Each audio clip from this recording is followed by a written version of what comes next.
Assalamualaikum warahmatullahi wabarakatuh. Sebelumnya perkenalkan, nama saya M. Abdul Razak Z. Biasa dipanggil Razak atau Jak. Nah, saya ini adalah mahasiswa semester 6 jurusan Pendidikan IPS konsentrasi Geografi di UIN Syarif Hidayatullah Jakarta. Uh, Baik, selanjutnya kan tujuan saya untuk membuat video ini untuk memenuhi tugas ujian akhir semester mata kuliah kurikulum telaah kurikulum. Nah, yang mana dosennya itu diampu oleh Ibu Neng Sri Noreni. Nah, di sini saya akan mencoba untuk mereview mengenai apa saja yang telah saya pelajari selama pembelajaran daring di rumah pada mata kuliah telaah kurikulum ini. Nah, yang pertama itu judulnya sebentar saya cari dulu.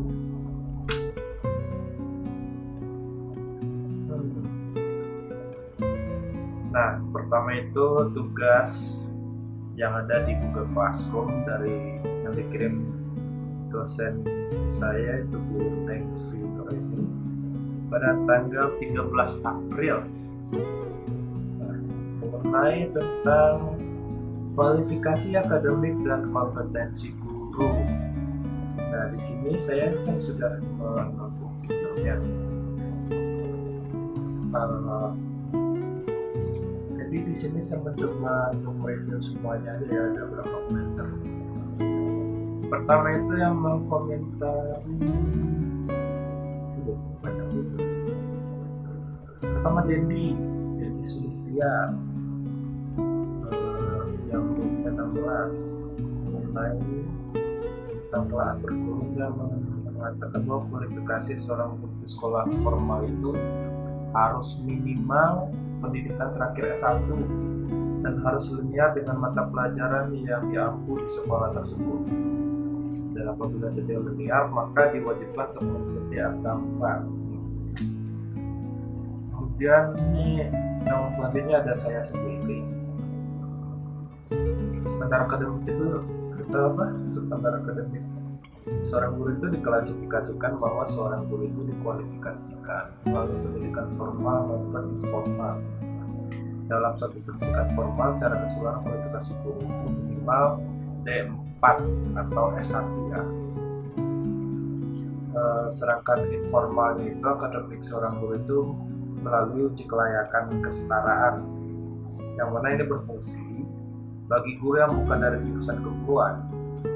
Nah, ini dia, maka karena itu dia harus mengambil akta 4 dulu dan harus kuliah lagi. Biasanya itu kompetisi guru itu harus dimiliki seorang guru, ada berupa ada pedagogik, ada profesional, sosial, dan kepribadiannya. Nah, itu jadi ini kan komentar dari saya nih mengenai kualifikasi akademik dan kompetensi guru. Nah, saya menjelaskan bahwa standar akademik seorang guru itu dikualifikasikan menjadi pendidikan formal dan informal. Misalkan yang pertama itu formal. Formal itu sebagai calon guru kita harus menempuh jenjang pendidikan itu minimal S1 sekarang. Nah, bagi guru-guru yang bukan non pendidikan atau itu biasanya disebut akademik non formal atau informal, harus menempuh pendidikan lagi atau kuliah lagi yang biasa disebut dengan akta 4 atau sekarang itu bisa jadi apa ya? Ya, untuk kuliah lagi mendapatkan profesionalnya untuk menjadi seorang guru. Oke. Selanjutnya ada komentar ketiga. Mungkin saya akan mengambil cuma 5 komentar di awal ya. Ketiga oleh dia Hasbiah mengenai kesimpulan dari kurikulum, kualifikasi akademik, dan kompetensi guru.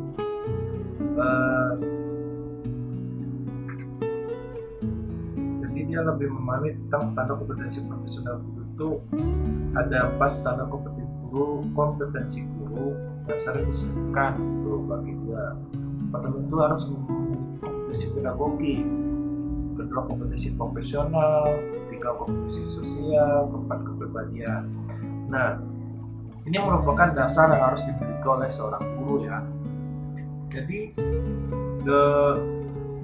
kita tuh harus memahami kompetensi guru profesional itu terutama di dalam tugasnya itu review kompetensi guru setiap mata pelajaran yang akan diambil terkhusus pada jurusan saya sendiri di IPS. Nah kalau saya jurusan IPS ya harus memahami bagaimana kompetensi guru IPS, bagaimana kita jadi memahami tentang bagaimana menjadi seorang guru IPS yang baik itu. Selanjutnya sama saja semuanya.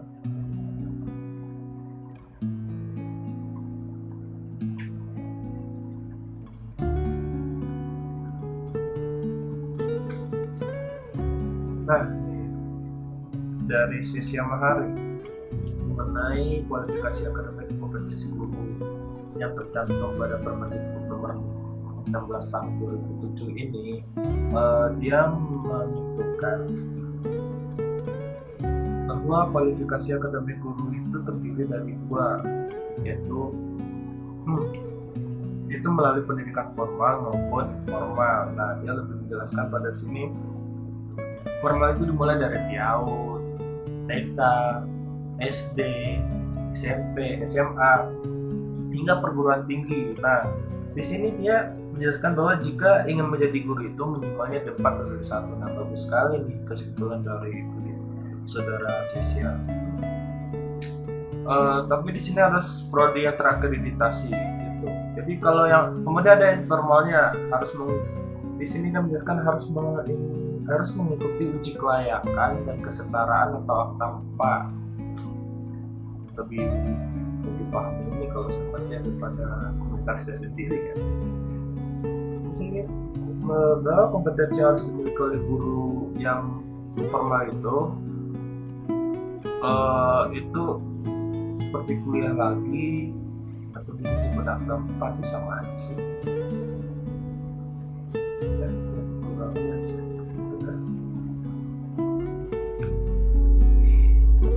Jadi kesimpulan dari tugas pertama ini yaitu tugas tentang setelah kurikulum kualifikasi akademik dan kompetensi guru. Saya dapat bahwa kualifikasi seorang guru itu terbagi 2, itu secara formal dan secara informal. Nah, secara formal itu didapatkan dalam jenjang pendidikan yang ditempuh. Ya minimalnya itu sekarang itu S1 dan prodi itu harus terakreditasi. Kemudian ada informal. Informal ini biasanya merupakan guru yang berprofesi guru tapi bukan dari bukan dari jurusan pendidikan atau guru, maka dia harus kuliah lagi untuk menempuh akta 4 mendapatkan sertifikasi guru menjadi seorang guru gitu. Tapi maaf kalau ada yang salah dari saya, cuman saya mereview tugas buat ini luas ya.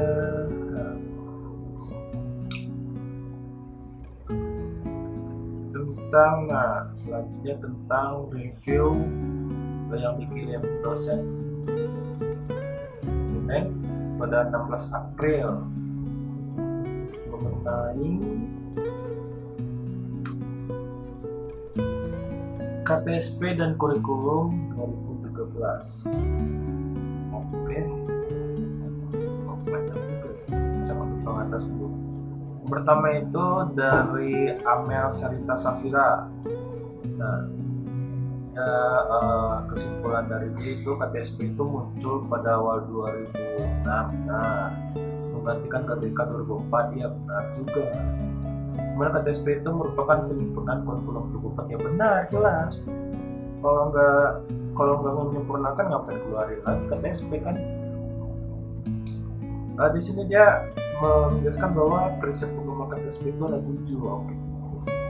Teman-teman itu berpusat pada potensi perkembangan, kebutuhan, dan kepentingan peserta didik dan lingkungan. Jadi pertama itu berpusat pada potensi perkembangan, kebutuhan, berarti lebihnya kepada di peserta didiknya ya. Yang kedua itu beragam dan terpadu. Beragam tapi terpadu. Ketiga itu tanggap terhadap perkembangan iptek dan seni.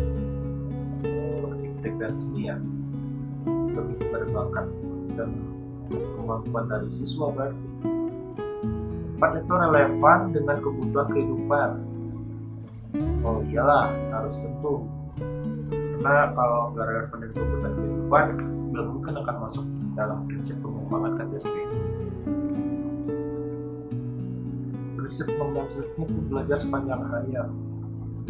Kalau belajar sepanjang hayat itu sudah sewajarnya menurut saya, karena selama kita hidup itu pasti kita belajar mengenal hal-hal yang baru yang belum kita tahu, sehingga kita tahu, yang kita nggak paham sehingga bisa paham.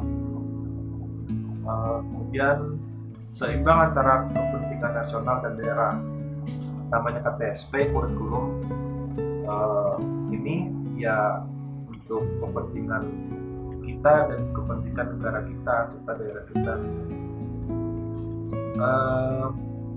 Itu kan KTSP yang udah berapa tahun tuh, 14 tahun yang lalu, 2000 tahun lalu. Kemudian ada lagi kurikulum baru yaitu 2013. Nah, kenapa ada timbul lagi kurikulum 2013? Jadi Amelia itu menjelaskan bahwa muncul atas perkembangan kurikulum sebelumnya. Jadi sesuai perkembangan situasi atau mengikuti zaman gitu ya. Jadi kurikulum 13 ini dikeluarkan atas landasan untuk mengikuti perkembangan zaman. Landasan itu berdasarkan dari filosofinya, psikopedagogis, teoritis, dan yuridis. Jadi kurikulum 13 ini erat dengan pendidikan karakter yang sangat identik dengan pendekatan saintifik yang terdiri dari 5M.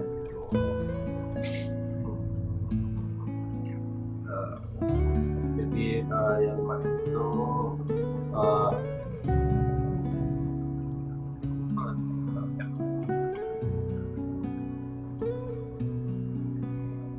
mengamati, menanya, mencoba, mengasosiasi, mengkomunikasi. Amel tidak dia ya.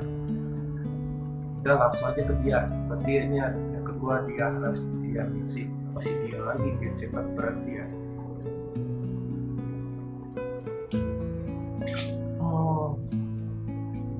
Menurut dia itu struktur kurikulum KTSP itu pada hakikatnya penyempurnaan dari KBK tahun 2004 itu ya KBK.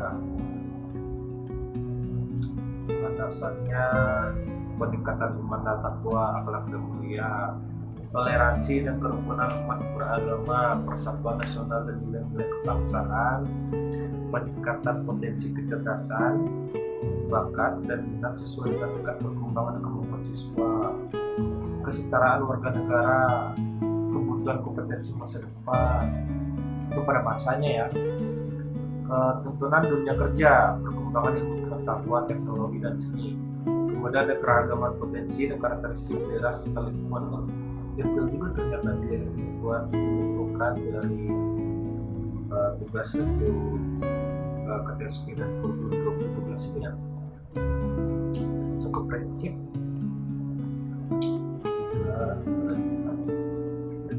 Nah ini dia lebih lumayan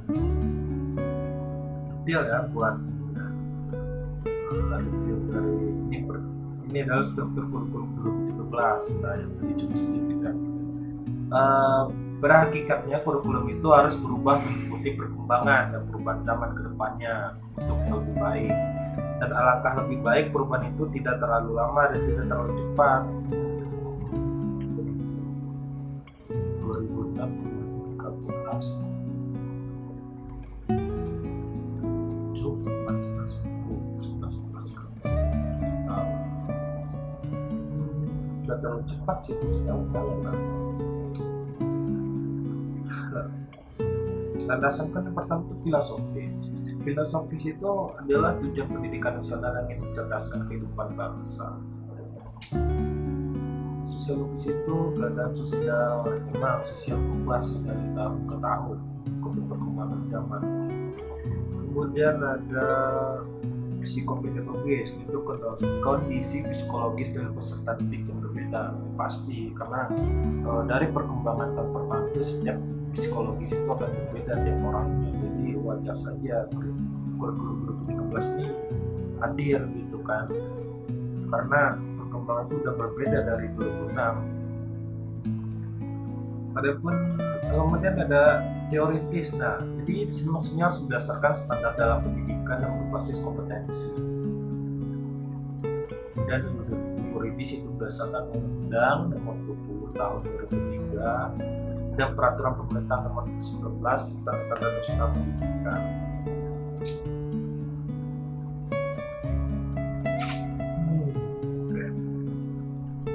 Selanjutnya saya akan mencari urutan apa ya.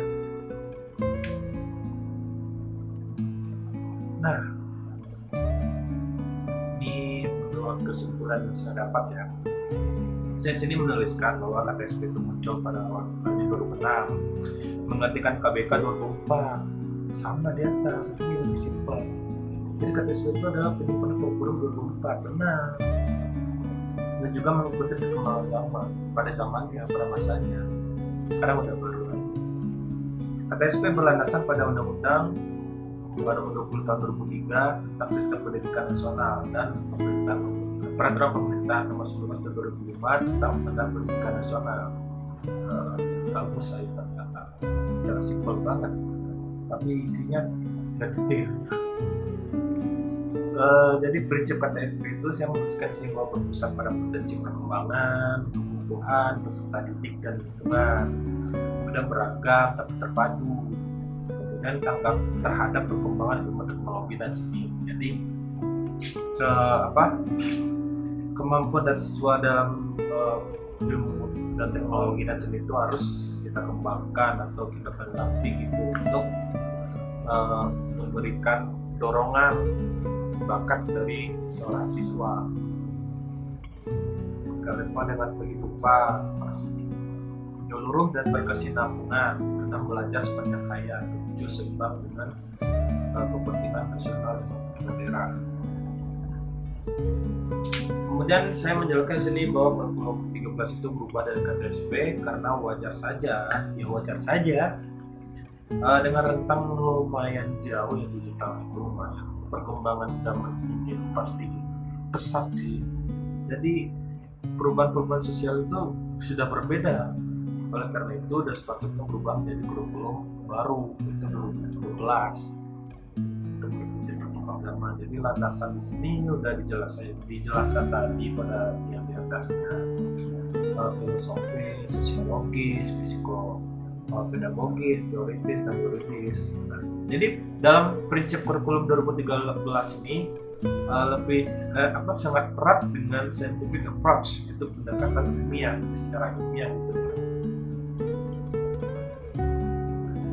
Jadi kesimpulan yang saya peroleh ya, menurut saya sendiri KTSP itu muncul untuk melengkapi kurikulum 24 KBK gitu ya.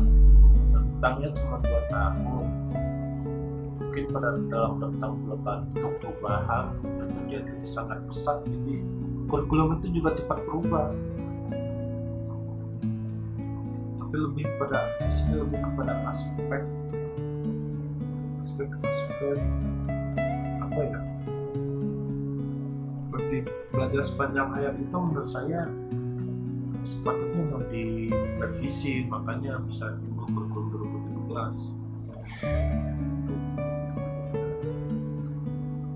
kemarin untuk kurikulum 2013 itu muncul karena untuk menggunakan 2006 tadi.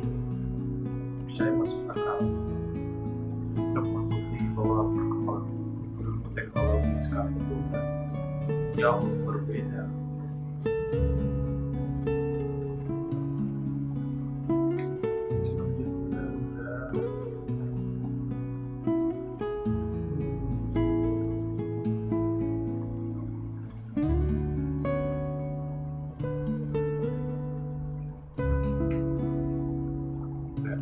PTS udah tahun 2009. Oh iya, dalam perkuliahan ini pengambilan absen saya pada mata kuliah telah kurikulum ini dengan mengomentari di Google Classroom dan menonton cuplikan atau materi dari dosen sebagai tanda kehadiran serta menuliskan kolom komentar gitu.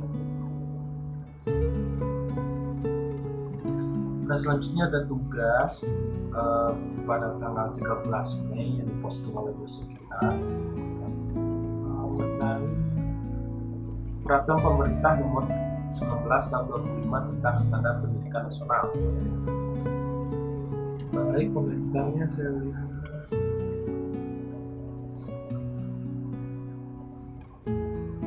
Tidak ada komentar.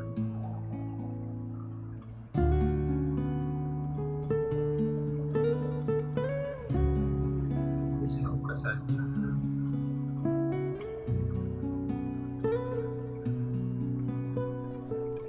Jadi standar nasional pendidikan itu adalah kriteria minimal tentang sistem pendidikan di seluruh wilayah negara Kesatuan Republik Indonesia dan NKRI.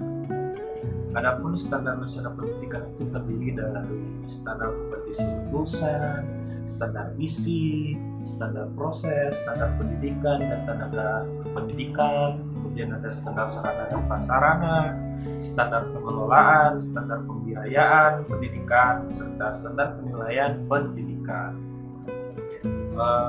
Adapun fungsi dan tujuan dari standar ini itu bahwa standar nasional pendidikan ini berfungsi sebagai dasar dalam perencanaan, pelaksanaan, dan pengawasan pendidikan dalam rangka mewujudkan pendidikan nasional yang bermutu.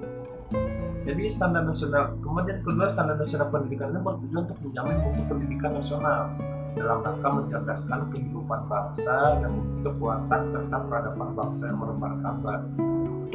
Selanjutnya, standar nasional pendidikan disempurnakan secara terencana, terarah, dan berkelanjutan sesuai dengan tuntutan perubahan kehidupan lokal, nasional, dan global. Berdasarkan fungsi dan tujuannya, tadi standar nasional itu standar nasional pendidikan namanya aja udah standar. Standar pendidikan berarti minimal lah gitu, minimal dalam pendidikan nasional itu harus ada target dalam perencanaan dan pelaksanaan gitu kan, dan pengawasan dan pendidikannya untuk yang lebih bermutu dalam pendidikan kita gitu, untuk kedepannya buat penerus bangsa. Dan dari standar nasional pendidikan ini bertujuannya untuk membentuk watak peradaban bangsa yang bermartabat. Jadi melahirkan bibit-bibit yang bermartabat, yang tidak hanya berilmu tapi sopan dan santun, berakhlak. Jadi standar nasional ini dibentuk itu karena secara terencana, terarah, dan berkelanjutan untuk kehidupan selanjutnya, karena perkembangan itu pasti terus berjalan.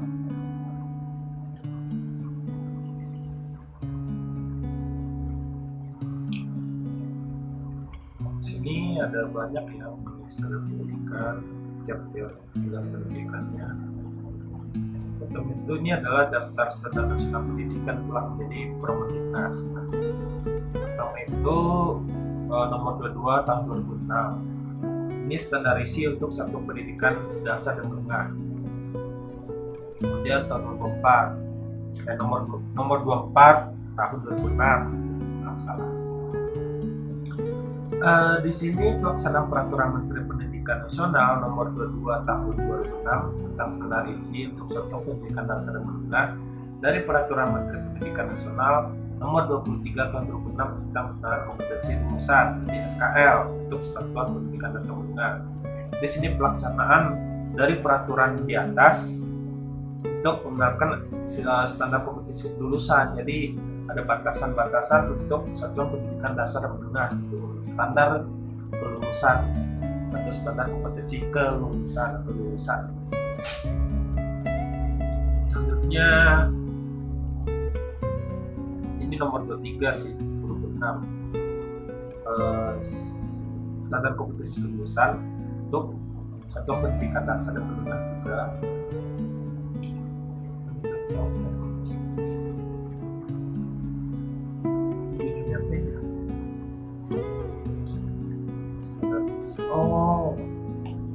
Yang nomor 2 itu standar isi. Kemudian diatur lagi di bawah tentang standar kompetensi lulusan nomor 3. Kemudian standar pendidik dan tenaga kependidikan. Standar semua ya, batas-batas untuk menjadi pendidik dan tenaga kependidikan gitu ya. Dari diatur pada nomor 12 tahun 2007, nomor 13, nomor 16, 24, 25, 26, 27, 40. Cuman tahunnya beda nih. Dari nomor 12, 13, 16 itu tahun 2007. Nomor 24, 25, 26 tahun 2008. Hingga nomor 27 juga 2008. Nomor 40, 41, 43, 42, 44, 45 itu tahun 2009. Semua itu menjelaskan tentang standar pendidik dan tenaga kependidikan. Pada standar pengelolaan, di standar pengelolaan ini nomor permennya ada nomor 19 tahun 2007. Ini menerapkan standar pengelolaan pendidikan oleh satuan pendidikan dasar dan menengah. Ada standar penilaian nomor 20 tahun 2007. Standar sarana prasarana nomor 24 tahun 2007, nomor 3 tahun 2008 dan nomor 40 tahun 2008. Ada standar proses nomor 41 tahun 2007, nomor 1 tahun 2008 dan nomor 3 tahun 2008. Standar biaya nomor 69 tahun 2009. Nah, standar biaya ini biasanya lebih sensitif nih. Jadi kita akan menjelaskan bahwa standar biaya itu standar biaya operasi dan personal ini untuk sekolah dasar, SMP, SMA, SMK, SDLB, SMP luar biasa dan SMA luar biasa. Oh ya, kalau nanya tentang biaya ada di nomor 69 tahun 2009. Ada standar pendidikan anak usia dini atau PAUD nomor 58 tahun 2009. Ya, tahun 2009. Oke, selanjutnya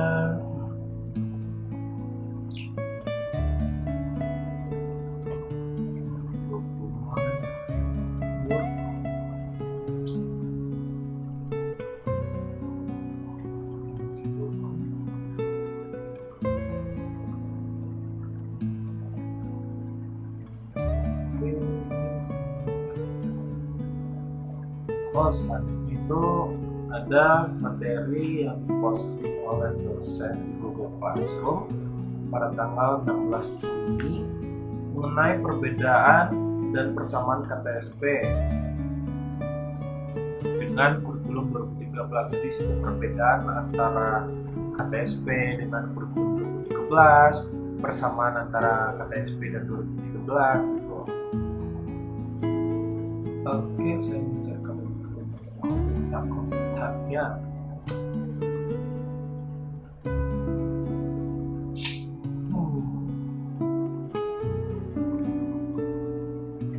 Dan saya akan dia harus dieksik. Yang saya baca nih bisa lebih saya pahami sih. Ntar kita cari yang komentar dari saya sendiri.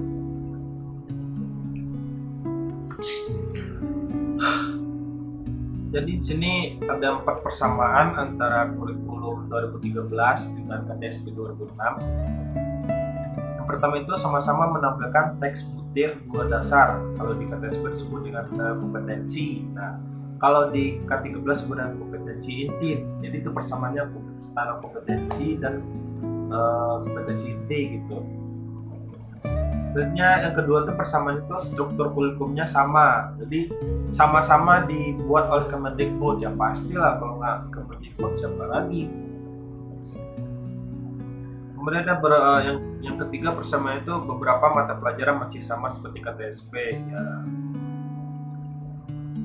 Terdapat sama esensi kurikulum dan di pendekatan ilmiah itu sama-sama berpusat pada siswa dan guru sebagai fasilitator. Jadi esensi kurikulum itu pendekatan secara ilmiah itu berpusat pada siswa, jadi guru itu hanya sebagai fasilitator benar. Jadi guru itu memfasilitasi siswa untuk belajar, bukan untuk melakukan siswa ya. Jadi seolah-olah guru itu terpaksa gitu, bukan gitu. Kemudian ada perbedaan di sini, perbedaan antara KTSP dan kurikulum 2013 itu ada 12. Pertama, KTSP, perbedaan pertama itu standarisasi yang ditentukan oleh KTSP itu lebih dahulu oleh Permendikbud, habis itu baru SKL. Sedangkan yang kurikulum 13 itu standarisasinya itu dibalik gitu. Jadi SKL dulu baru standarisasi. Yang saya lihat di video dosen waktu kemarin itu memang lebih baik SKL dulu ya atau standarisasi. Kalau salah koreksi ya. Kedua itu lebih mengutamakan pada aspek pengetahuan, kalau itu KTSP. Kalau yang kurikulum 2013 itu aspek kompetensi lulusan itu memiliki soft skill dan hard skill. Yalah, harus ada soft skill, ada hard skill kita. KTSP tidak ada tema-tema setiap kelas, walaupun ada tiap show up. Tidak ada tema-tema setiap kelas, walaupun ada tidak show up. Kurikulum 2013 itu tematik terpadu dari kelas 1 wow, ini pelajarannya. Jadi 2006 itu tema-temanya itu tidak ada tiap kelas yang tetap tiap sidang itu, dan juga tidak di show up. Sedangkan di 2013 ini terpadu dari kelas 1 kelas 6 sampai kelas 7 itu ditata gitu. Kemudian perbedaannya di KTSP jumlah jam pelajaran itu lebih sedikit dan jumlah mata pelajaran lebih banyak. Benar, jadi saya juga pernah merasakan bagaimana di KTSP dan kurikulum 2017, yang mana saya merasakan bahwa mata pelajaran di KTSP itu banyak, tapi jam pelajaran itu sedikit. Jadi ya saya secara tidak langsung tidak terlalu mendalami, tidak terlalu paham secara detail tentang pembelajaran itu karena mata pelajaran terlalu banyak tapi jam pelajaran itu sedikit. Maka di 2013 itu kebalikan dari itu, bahwa pelajaran itu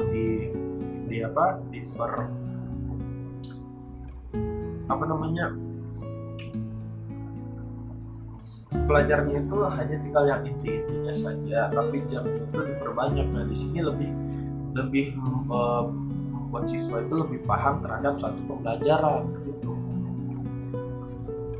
Selanjutnya KTSP itu dalam secara proses dalam pembelajaran itu ada eksplorasi, elaborasi, dan informasi. Sedangkan kurikulum 2013 itu dalam proses pembelajaran dalam setiap tema dan mata pelajaran itu menggunakan pendekatan ilmiah. Kemudian dalam KTSP, TIK itu sebagai mata pelajaran. 13 itu TIK sebagai media pembelajaran media. Sekarang udah lewat media elektronik ya dalam pembelajaran. Kemudian penilaian lebih dominan pada aspek pengetahuan itu KTSP. Kalau 2013 tetap penilaiannya menggunakan autentik, berbeda ya. Kemudian di KTSP itu pramuka itu nggak wajib ya, cuman itu wajibnya tuh di ekstrakurikuler. Cuman kalau di pramuka di 2013 itu wajib. Cuman di KTSP itu penjurusan mulai dari kelas 11.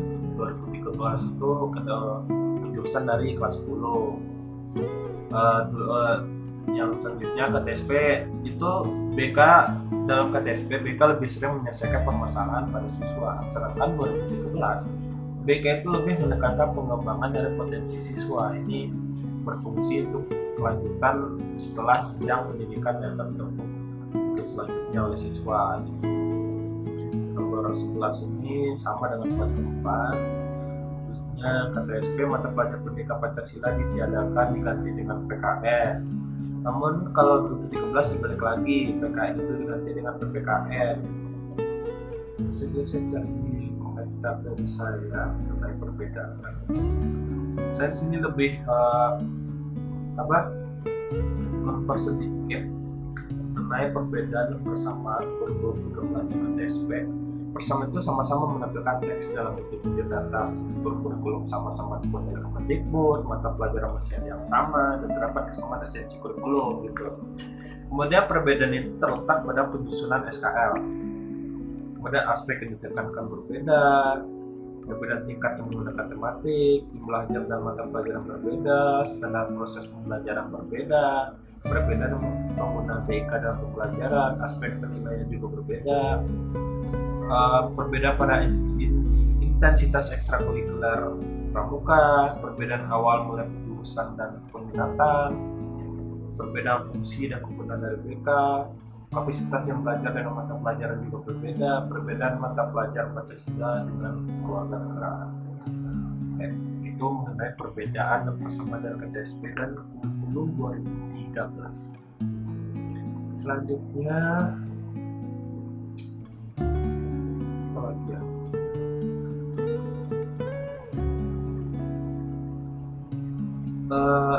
Materi tentang standar nasional pendidikan. Terdapat SKL, standar isi, dan standar proses ya. Ini dipost oleh dosen pada tanggal 18 Juni. Jadi saya review langsung saja ke komentar saya.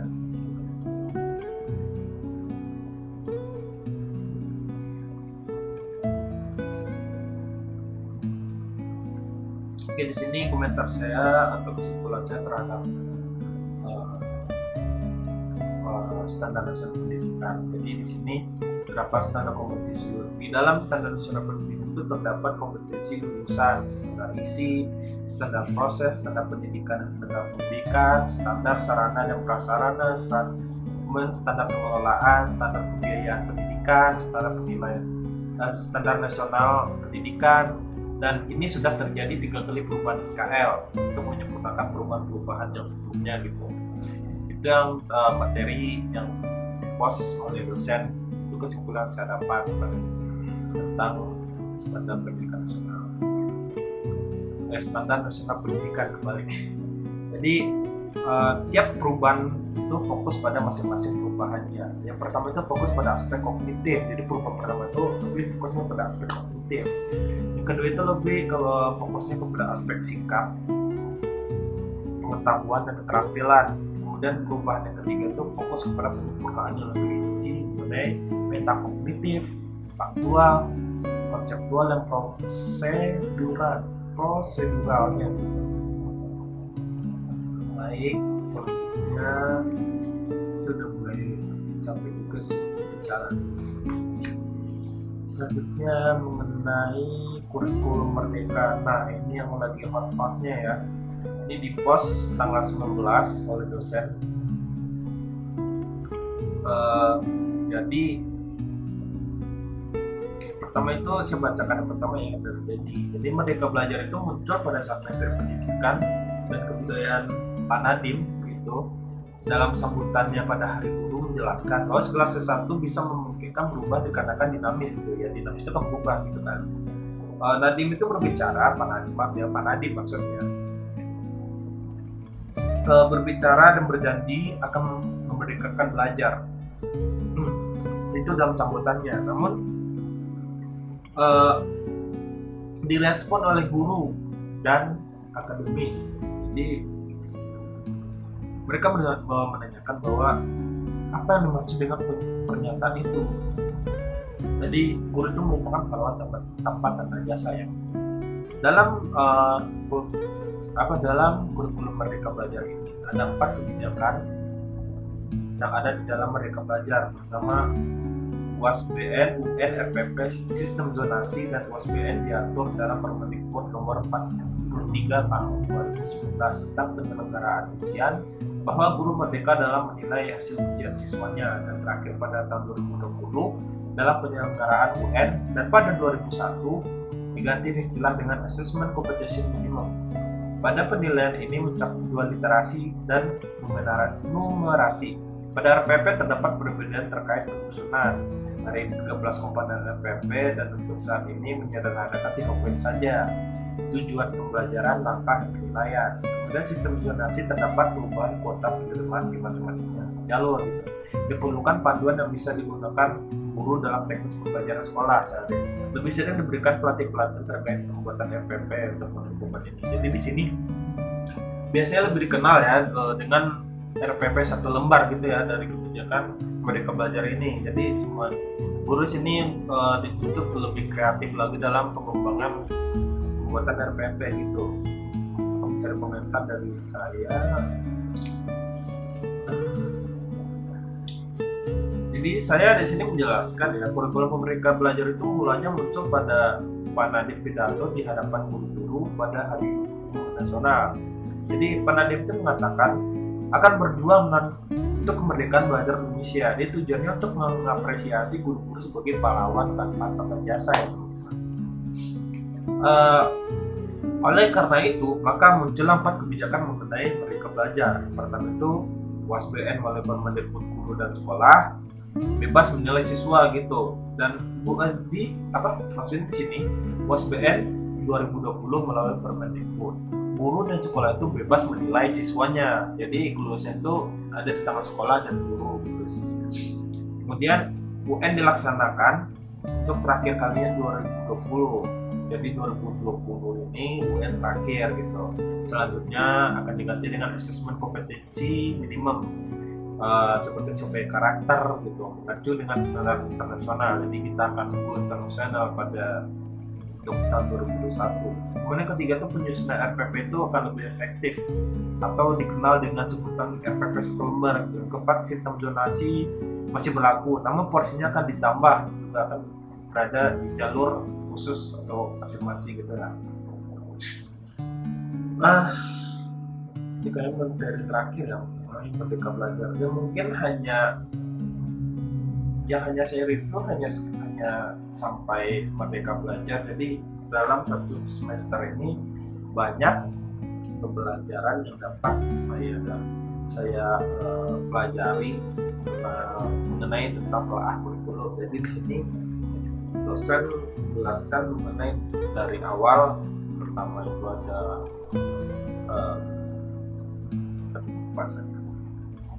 intinya sampai yang terbaru pun dimasukkan dalam telah kurikulum ini, yaitu Merdeka Belajar yang masih hangat-hangatnya yang kita bincangkan untuk sebagai calon guru untuk kedepannya bagi kepentingan bangsa, harapan bangsa, tujuan bangsa terhadap siswa-siswa atau peserta didik yang berada di dunia pendidikan, untuk memajukan bangsa kita ini, negara kita ini, serta memajukan diri kita sendiri untuk menempuh pendidikan, memperoleh pengetahuan yang lebih baik lagi, untuk serta mengikuti perkembangan zaman sehingga kita tidak tertinggal teknologi atau gaptek ya. Oke, sekian dari saya. Terlebih dan kurangnya saya mohon maaf, mungkin lebih banyak kurangnya karena saya tidak terlalu detail mendalami tentang kurikulum ini ya. Hanya saya mempelajari dan ini akan menjadi acuan bagi saya untuk sebagai calon guru untuk kedepan yang lebih baik lagi. Sekian dari saya. Assalamualaikum warahmatullahi wabarakatuh. Thank you.